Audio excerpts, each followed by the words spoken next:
Je crois que ça filme là.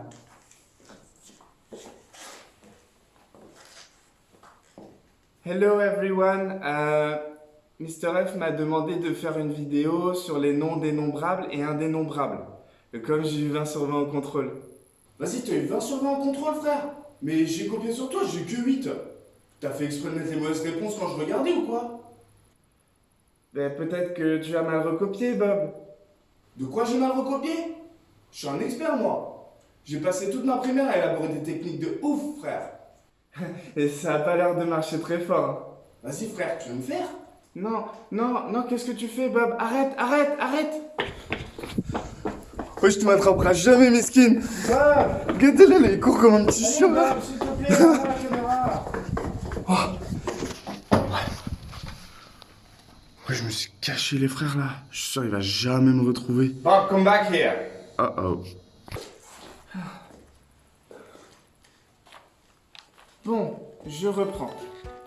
Je vais faire rapidement la distinction entre les noms dénombrables et les noms indénombrables. Les noms dénombrables, ce sont les noms que l'on peut compter.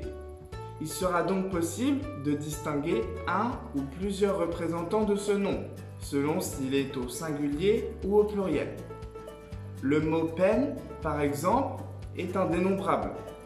Je peux compter les stylos sur ma table. One pen, 2 pens, 3 pens, 6 pens, 8 pens, 11 pens. Pareil pour le mot ruler, je peux compter les règles qui sont sur ma table. 1 ruler, 2 ruler, 3 ruler, 5 ruler, 7 ruler, 8 ruler. Et une Pookie, c'est dénombrable, frère. Je sais pas, j'ai jamais pensé, Bob.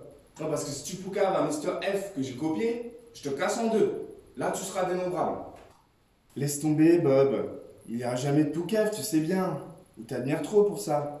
Merci, Yenala. Bon, on a vu les noms dénombrables. Maintenant, on va parler des noms indénombrables.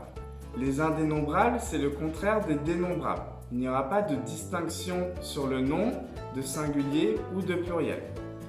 On ne pourra pas compter chaque représentant un par un du nom. C'est le cas par exemple de water, l'eau. On ne pourra pas compter chaque gouttelette d'eau, donc on va voir l'eau comme un tout. C'est pareil pour les autres liquides.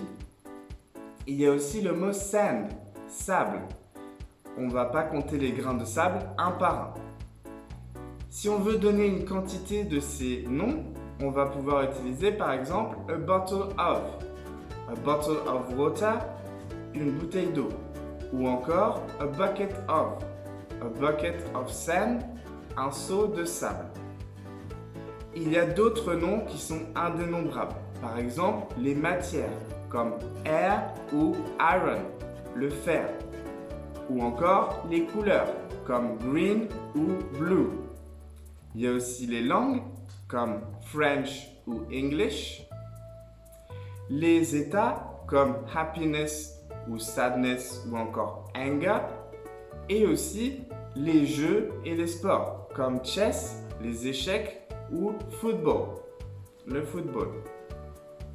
Il faut faire attention à ne pas systématiquement se référer au français pour savoir si un nom est dénombrable ou indénombrable. Si je prends le mot baggage, par exemple, qui veut dire des bagages, on ne mettra pas de S de pluriel à la fin.